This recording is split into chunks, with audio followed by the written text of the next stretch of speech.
नमस्कार दोस्तों, स्वागत है एक बार फिर से आज की बड़ी और ताजा खबरों में। आपको बता दें कि 145 दिनों की यात्रा के बाद घर वापसी पर राहुल गांधी का हुआ जोरदार स्वागत। वहीं बजट को जन जन तक पहुंचाएगी भाजपा सरकार। आज से शुरू होगा देशव्यापी अभियान। वहीं आम आदमी पार्टी ने कर्नाटक की सभी 224 सीटों पर चुनाव लड़ने का कर दिया ऐलान। वहीं धीरेन्द्र शास्त्री के समर्थन में राजस्थान में सड़कों पर उतरा समर्थकों का जनसैलाब, दे डाली कड़ी चेतावनी। वहीं गृह मंत्री अमित शाह त्रिपुरा में करेंगे प्रचार। 6 और 12 फरवरी को होंगी चुनावी रैलियां। वहीं मुख्यमंत्री ममता बनर्जी ने बीजेपी पर बोला बड़ा हमला, बोली सीएए के नाम पर लोगों को गुमराह कर रही मोदी सरकार। वहीं जेल में कटेगी आसाराम की जिंदगी। रेप केस में गांधीनगर कोर्ट ने सुना दी उम्र कैद की सजा। और भी बड़ी खबरों को जानने के लिए वीडियो के एंड तक बने रहिए हमारे साथ। बस आपसे निवेदन है, कृपया वीडियो को लाइक कर दें, चैनल को सब्सक्राइब करें और घंटी बटन भी दबा दें। ये पहली बड़ी खबर है। 145 दिनों की यात्रा के बाद घर वापसी पर राहुल गांधी का हुआ जोरदार स्वागत। ये आपको बता दें कि भारत जोड़ो यात्रा के समापन के बाद दिल्ली स्थित अपने आवास पर पहुंचने पर कांग्रेस सांसद राहुल गांधी के समर्थकों ने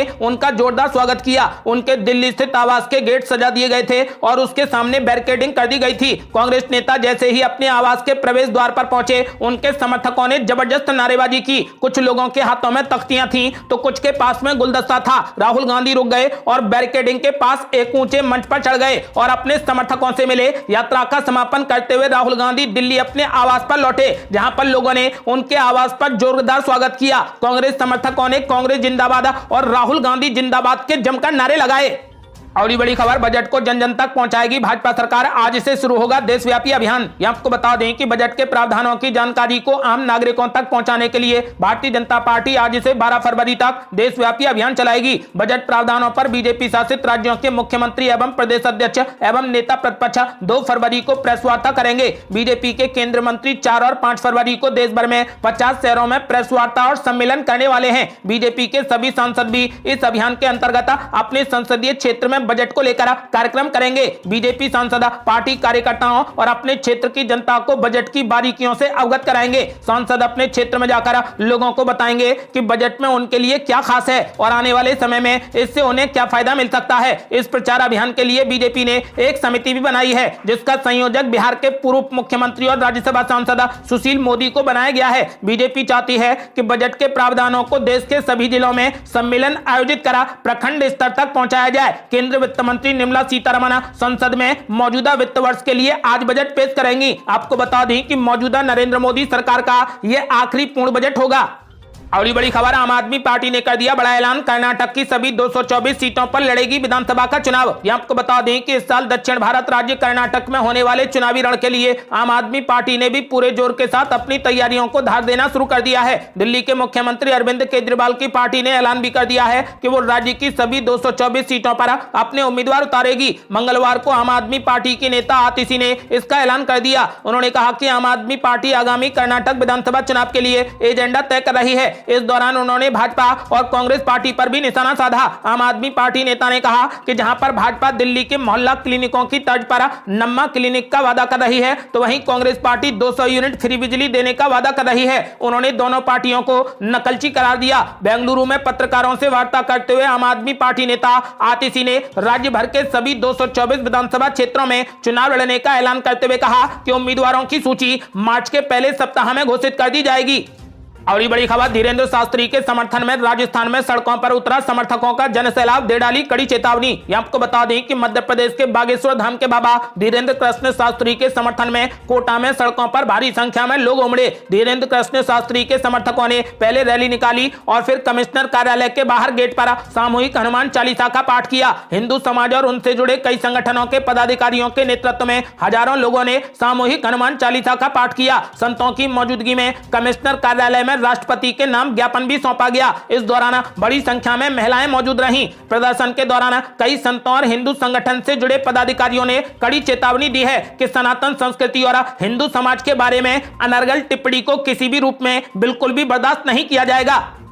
और बड़ी खबर, गृह मंत्री अमित शाह त्रिपुरा में करेंगे चुनाव प्रचार। 6 और 12 फरवरी को होंगी चुनावी रैलियां। ये आपको बता दें कि निर्वाचन आयोग ने राज्य के विधानसभा चुनावों के लिए कार्यक्रम की घोषणा के बाद गृह मंत्री अमित शाह के पूर्वोत्तर राज्य के अपने पहले राजनीतिक दौरे में 6 और 12 फरवरी को त्रिपुरा में कई रैलियों को संबोधित करने की संभावना है। भाजपा शासित राज्य में 16 फरवरी को 60 सदस्यीय विधानसभा के लिए मतदान होना है। पूर्वोत्तर के 2 अन्य राज्यों नागालैंड और मेघालय में भी 27 फरवरी को मतदान होगा और तीनों राज्यों में मतगणना 2 मार्च को होगी। होगी। पार्टी सूत्रों ने कहा कि गृह मंत्री अमित शाह नागालैंड और मेघालय में भी जनसभाएं करेंगे और कार्यक्रम को अंतिम रूप दिया जा रहा है। पूर्वोत्तर के 3 चुनावी राज्य आकार के मामले में भले ही छोटे हों लेकिन बड़ा राजनीतिक महत्व रखते हैं। भाजपा त्रिपुरा में सत्ता बनाए रखने और 2 अन्य राज्यों में अपनी पकड़ बनाए रखने के लिए हर उपाय कर रही है। वहीं कांग्रेस पार्टी और वामपंथी दल खासकर त्रिपुरा में अपने खोए हुए प्रभाव को फिर से हासिल करने की कोशिश कर रहे हैं। अगली बड़ी खबर, जेल में कटेगी आसाराम की जिंदगी। रेप केस में गांधीनगर कोर्ट ने सुनाई उम्र कैद की सजा।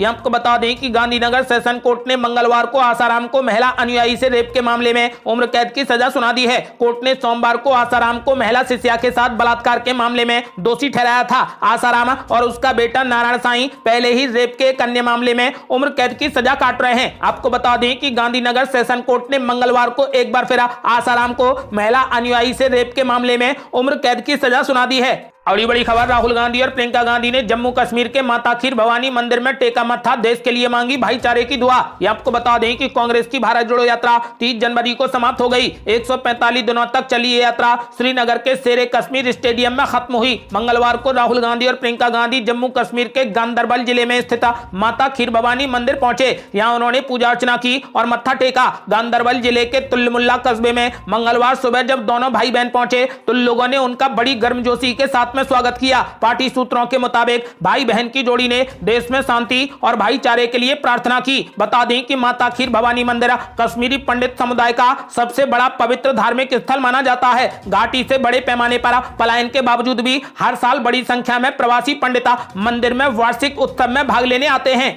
अगली बड़ी खबर, पूर्व मुख्यमंत्री बीएस येदियुरप्पा ने चुनावी राजनीति से संन्यास लेने का कर दिया ऐलान। बोले, मेरा लक्ष्य 2024 में पीएम मोदी की जीत। ये आपको बता दें कि कर्नाटक के पूर्व मुख्यमंत्री बीएस येदियुरप्पा ने राजनीति से संन्यास लेने की घोषणा कर दी। येदियुरप्पा, जो बीजेपी की केंद्रीय संसदीय समिति के सदस्य भी हैं, ने हालांकि स्पष्ट कर दिया है कि वो राजनीति में बने रहेंगे। बेलगावी में येदियुरप्पा ने मीडिया से बातचीत में कहा कि वो आगामी विधानसभा चुनाव नहीं लड़ेंगे और भविष्य में उनकी चुनाव लड़ने की कोई योजना नहीं है। उन्होंने कहा कि मैं अभी 80 साल का हूं, अब मैं चुनाव नहीं लड़ सकता। उन्होंने कहा कि वो सक्रिय राजनीति में बने रहेंगे और अब उनका एकमात्र उद्देश्य राज्य में बीजेपी सरकार को सत्ता में वापस लाना है। उन्होंने कहा कि मेरा लक्ष्य 2024 के लोकसभा चुनाव में प्रधानमंत्री नरेंद्र मोदी की सत्ता में वापसी सुनिश्चित करना है। अगली बड़ी खबर, 81 विधायकों ने किसके दबाव में दिए थे इस्तीफे, सचिन पायलट कैंप ने तोड़ दी चुप्पी। ये आपको बता दें कि राजस्थान में अशोक गहलोत और सचिन पायलट समर्थकों के बीच में जुबानी जंग तेज हो गई है। सचिन पायलट समर्थक विधायक इंद्राज गुर्जर ने इशारों में मुख्यमंत्री अशोक गहलोत पर तंज कसा। इंद्राज गुर्जर ने शायराना अंदाज में ट्वीट किया कि मैं दीपक हूं, मेरी दुश्मनी तो सिर्फ अंधेरे से है, हवा तो बेवजह ही मेरे खिलाफ है, हवा से कह दो चाहे तो खुद को आजमा कर दिखाए, बहुत दीपक बुझाती है, जरा एक दीपक जलाकर तो दिखाए। हालांकि उन्होंने किसी का नाम नहीं लिया है, लेकिन मुख्यमंत्री अशोक गहलोत की तरफ इशारा माना जा रहा है। विधायक इंद्राज गुर्जर के ट्वीट को 81 विधायकों ने किसके दबाव में इस्तीफा दिया, इसके जवाब के तौर पर देखा जा रहा है। अगली बड़ी खबर, उमा भारती ने शिवराज सरकार को दे दिया खुला चैलेंज। बोली, मधुशाला में खुलेगी गौशाला, देखते हैं कौन माई का लाल रोकता है। ये आपको बता दें कि शराबबंदी अभियान को लेकर बीते 3 दिन से भोपाल के अयोध्या नगर स्थित मंदिर में अस्थायी रूप से रह रही उमा भारती ने अपने नए ठिकाने से मंगलवार को विदाई ले ली। इस दौरान उमा भारती ने पत्रकार वार्ता का आयोजन किया। पत्रकारों को संबोधित करते हुए पूर्व मुख्यमंत्री उमा भारती ने मध्य प्रदेश सरकार को नया चैलेंज दे दिया। उमा भारती ने कहा कि अब मधुशालाएं ही गौशालाएं के रूप में परिवर्तित होंगी। इसकी शुरुआत ओरछा से 2 फरवरी से होगी। इतना ही नहीं, उमा भारती ने कहा कि मैं वहां मधुशाला में 11 गायों को बांध कर आऊंगी, देखती हूं कौन माई का लाल आता है। उमा भारती ने मीडिया को संबोधित करते हुए कहा कि मध्य प्रदेश में महिला अपराधों की संख्या में लगातार बढ़ोतरी हो रही है। ये अपराध शराब की वजह से ही हो रहे हैं। उमा भारती ने प्रेस वार्ता के माध्यम से एमपी की शिवराज सरकार को 5 परामर्श दिए हैं। उन्होंने कहा कि शिवराज जी, वीडी शर्मा जी भले ही आदमी हैं, लेकिन देखना विभीषण ने ही लंका जला दी थी। आपको बता दें कि फिलहाल उन्होंने ऐलान कर दिया है कि मैं मधुशालाओं को गौशाला बनाऊंगी, देखती हूं कौन माई का लाल रोकेगा। अगली बड़ी खबर, 10 फरवरी को होगा दिल्ली मेयर का चुनाव, या फिर से मचेगा भारी घमासान। ये आपको बता दें कि दिल्ली नगर निगम मेयर पद का चुनाव हंगामे, हाथापाई और धरना प्रदर्शन के बीच 2 बार स्थगित हो चुका है। इस बीच आम आदमी पार्टी मेयर पद की उम्मीदवार समयबद्ध तरीके से मेयर का चुनाव कराने को लेकर सुप्रीम कोर्ट में याचिका दाखिल कर चुकी है। वहीं एक बार फिर मेयर चुनाव को लेकर सुगबुगाहट तेज हो गई है। अहम सवाल यह है कि अगर आगामी कुछ दिनों के अंदर एमसीडी मेयर चुनाव को लेकर पीठासीन अधिकारी सत्या शर्मा सदन की बैठक बुलाती है तो इस बार भी चुनाव हो पाएगा या आम आदमी पार्टी और बीजेपी के बीच में जारी सियासी जंग की वजह से चुनाव फिर से टल जाएगा, इस मामले में अभी दावे के साथ कुछ नहीं कहा जा सकता। दरअसल इसकी चर्चा फिर से करना इसलिए वाजिब है कि दिल्ली नगर निगम यानी एमसीडी ने मेयर का चुनाव करने के लिए 10 फरवरी को सत्र बुलाने का प्रस्ताव रखा है। एमसीडी के एक वरिष्ठ अधिकारी ने इसकी पुष्टि करते हुए बताया कि उपराज्यपाल विनय सक्सेना से मेयर के चुनाव के लिए एक और सत्र बुलाने का अनुरोध किया गया है। एलजी की ओर से प्रस्ताव पर सहमति मिलते ही सदन की बैठक बुलाई जा सकती है। जहां तक बात मेयर चुनाव होने या ना होने की है तो यह आम आदमी पार्टी और बीजेपी के रुख पर निर्भर करेगा। आपको बता दें कि फिलहाल 10 फरवरी को सत्र बुलाने का प्रस्ताव रखा गया है।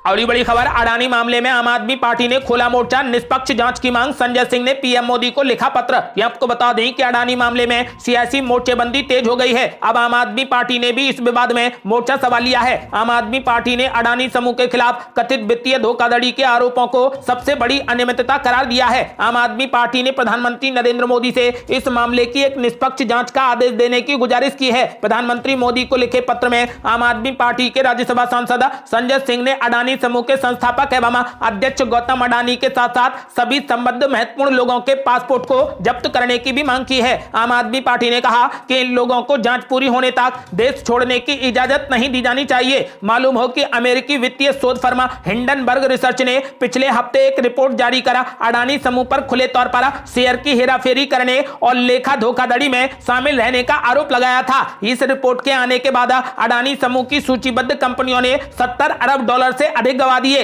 हालांकि इस समूह ने सभी आरोपों से इनकार किया है। इस समूह ने अमेरिकी कंपनी पर मुकदमा करने की भी धमकी दी है। और ये बड़ी खबर, अब विशाखापत्तनम होगी आंध्र प्रदेश की नई राजधानी। मुख्यमंत्री जगनमोहन रेड्डी ने कर दिया ऐलान। ये आपको बता दें कि आंध्र प्रदेश की राजधानी में बदलाव हो गया है। अब विशाखापत्तनम को इस दक्षिण भारतीय राज्य की नई राजधानी के रूप में जाना जाएगा। मुख्यमंत्री वाईएस जगनमोहन रेड्डी ने मंगलवार को यह ऐलान किया है। इसके साथ ही उन्होंने नई राजधानी में ग्लोबल इन्वेस्टर समिट के आयोजन की भी घोषणा कर दी है। मुख्यमंत्री रेड्डी के आधिकारिक ट्विटर हैंडल से पोस्ट वीडियो के अनुसार उन्होंने कहा कि मैं आपको विशाखापत्तनम में आमंत्रित करता हूं, जो आने वाले दिनों में हमारी नई राजधानी बनने जा रही है। मैं भी आने वाले कुछ महीनों में विशाखापत्तनम में शिफ्ट हो रहा हूं। हम 3 और 4 मार्च को यह शिखर सम्मेलन विशाखापत्तनम में आयोजित करने जा रहे हैं। आपको बता दें कि फिलहाल अब आंध्र प्रदेश की नई राजधानी विशाखापत्तनम होगी। और ये बड़ी खबर है, महाकाल का दीदार हुआ और महंगा। वीआईपी दर्शन व्यवस्था में बड़ा बदलाव, अब चुकानी होगी 250 रुपए फीस। ये आपको बता दें कि मध्य प्रदेश के उज्जैन में स्थित विश्व प्रसिद्ध श्री महाकालेश्वर मंदिर में दर्शन के लिए बनाई गई वीआईपी प्रोटोकॉल व्यवस्था समाप्त की जा रही है। नई व्यवस्था आज से लागू की जा रही है। इस व्यवस्था में अब महाकाल के दर्शन करने के लिए 250 रुपए का दर्शन शुल्क चुकाना होगा। लेकिन प्रशासन के प्रोटोकॉल में आने वाले अति विशिष्ट दर्शनार्थियों के लिए दर्शन की व्यवस्था निःशुल्क ही रहेगी। 31 जनवरी तक वीआईपी प्रोटोकॉल से महाकाल दर्शन सुविधा निःशुल्क रही थी। अब मंदिर समिति ने सामान्य श्रद्धालुओं की संख्या को बढ़ाकर वीआईपी प्रोटोकॉल वाले दर्शनार्थियों की संख्या कम कर दी है। मंदिर समिति को शिकायत मिल रही थी कि निःशुल्क दर्शन व्यवस्था में वीआईपी श्रद्धालुओं से पैसे लेकर दर्शन कराए जा रहे थे। आपको बता दें कि अब खाका तैयार कर निर्णय लिया गया है कि अब अति विशिष्ट वीवीआईपी को छोड़कर सभी श्रद्धालुओं पर 250 रुपए का शुल्क लगाया जाएगा। सोमवार देर रात से इस व्यवस्था को आज से लागू कर दिया गया है। और ये बड़ी खबर, नीतीश कुमार के गले की फांस बने उपेंद्र कुशवाहा। जेडीयू ना तो उगल पा रही और ना ही निगल पा रही। ये आपको बता दें कि जेडीयू के बागी उपेंद्र कुशवाहा ने एक बार फिर नीतीश कुमार के खिलाफ तीखा हमला करते हुए हिस्सेदारी की मांग कर डाली है। पटना स्थित आवास पर मीडिया से बात करते हुए उपेंद्र कुशवाहा ने कहा कि हिस्सेदारी के लिए मैं केंद्रीय मंत्री का पद छोड़ सकता हूं, तो फिर विधान परिषद का पद क्या चीज है। कुशवाहा ने आगे कहा कि नीतीश कुमार ने संसदीय बोर्ड अध्यक्ष बनाकर मुझे लॉलीपॉप थमा दिया है। जब भी मैं कोई सुझाव देने जाता हूं तो नीतीश कहते हैं कि आप बीजेपी में जाना चाहते हैं। उपेंद्र कुशवाहा खुद को नीतीश कुमार के उत्तराधिकारी मानते रहे हैं, लेकिन तेजस्वी यादव के साथ आने से उनके अरमानों पर पानी फिर चुका है। जेडीयू में शामिल होने के बाद माना जा रहा था कि नीतीश कुमार कुशवाहा को शिक्षा मंत्री बनाएंगे, लेकिन 1.5 साल बाद भी उन्हें कैबिनेट में शामिल नहीं किया गया। कुशवाहा काराकाट सीट से लोकसभा का चुनाव लड़ना चाहते हैं, लेकिन नीतीश कुमार ने अभी तक इसकी हरी झंडी नहीं दी है। समर्थक भी अब तक मायूस रहे हैं। उपेंद्र कुशवाहा के बागी रुख को देखते हुए नीतीश कुमार ने भी अब उनसे पल्ला झाड़ लिया है। है। नीतीश कुमार ने साफ शब्दों में कह दिया है कि उन्हें जाने का मन है तो वो जा सकते हैं। नीतीश कुमार के इस बयान का सीधा मतलब है कि कुशवाहा उनके मिशन में फिट नहीं बैठ रहे। नीतीश कुमार लोकसभा चुनाव की लड़ाई के लिए मिशन 2024 में जुटे हैं। इसके लिए जातीय समीकरण से लेकर संगठन और सरकार के कामकाज पर नजर बनाए हैं। ऐसे में कुशवाहा की बगावत ने उनकी टेंशन और बढ़ा दी है। आपको बता दें कि उपेंद्र कुशवाहा ने नीतीश कुमार के खिलाफ अब पूरे तरीके से मोर्चा खोल दिया है और उपेंद्र कुशवाहा ने नीतीश कुमार से हिस्सेदारी की मांग कर डाली है। और ये बड़ी खबर, चिराग पासवान ने उपेंद्र कुशवाहा को लेकर नीतीश कुमार पर बोला बड़ा हमला। बोले यूज एंड थ्रो की राजनीति करते हैं नीतीश कुमार। ये आपको बता दें कि उपेंद्र कुशवाहा को लेकर जारी सियासी घमासान में अब लोक जनशक्ति पार्टी रामविलास के नेता चिराग पासवान की भी एंट्री हो गई है। बिहार की राजनीति में सक्रिय चिराग पासवान ने राज्य सरकार पर जमकर निशाना साधा और उपेंद्र कुशवाहा का समर्थन किया। चिराग पासवान ने कहा कि सरकार द्वारा बिहार में केवल राजनीति हो रही है, सरकार को विकास में कोई दिलचस्पी नहीं है, उन्हें सिर्फ अपने गठबंधन की चिंता है। उपेंद्र कुशवाहा ने अपने साथ हो रहे व्यवहार के बारे में जो कहा है मैं उनसे सहमत हूं। बिहार में मुख्यमंत्री का यूज एंड थ्रो का पुराना इतिहास है। एक बार जब लोग नीतीश कुमार के लिए उपयोगी नहीं रह जाते तो वो उन्हें त्याग देते हैं। और ये बड़ी खबर, इस बार राजस्थान में सरकार बनाने के लिए बीजेपी कर रही बड़ी प्लानिंग, केंद्र मंत्रियों के बड़े दौरे। ये आपको बता दें कि फिलहाल राजस्थान में पिछले कुछ समय से अचानक केंद्रीय मंत्रियों के दौरे बढ़ गए हैं। इन मंत्रियों के अलावा प्रधानमंत्री नरेंद्र मोदी और बीजेपी शासित राज्यों के मुख्यमंत्री यहां पर आ रहे हैं। विधानसभा में राज्य बजट पेश होने से पहले बीजेपी की बैठकों का दौर भी लगातार जारी है। बीजेपी नेताओं की यह सक्रियता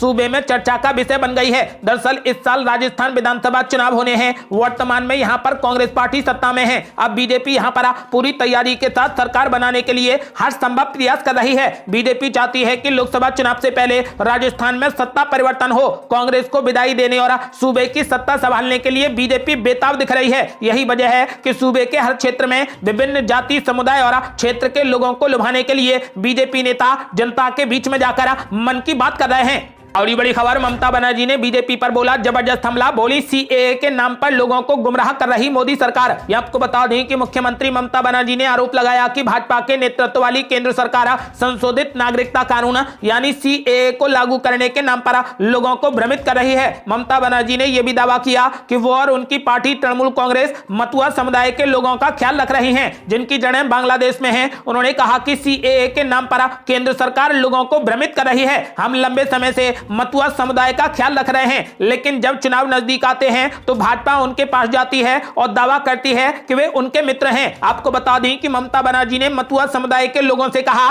कि बीजेपी सीएए के नाम पर लोगों को भ्रमित कर रही है। ये थी अब तक की बेहद बड़ी खबरें। आपका क्या मानना है? क्या राजस्थान में इस बार बीजेपी अपनी सरकार बनाने में कामयाब होगी या फिर सचिन पायलट और अशोक गहलोत अपनी सरकार को फिर से ला पाएंगे? अपनी राय हमें वीडियो लाइक कर कमेंट बॉक्स में जरूर दें। ये थी अब तक की बेहद बड़ी खबरें। यदि आपने अभी तक हमारे चैनल को लाल बटन दबाकर सब्सक्राइब नहीं किया है तो कृपया चैनल को सब्सक्राइब कर घंटी बटन भी दबा दें। जल्दी मिलते हैं बड़ी अपडेट के साथ, तब तक के लिए जय हिंद, जय भारत।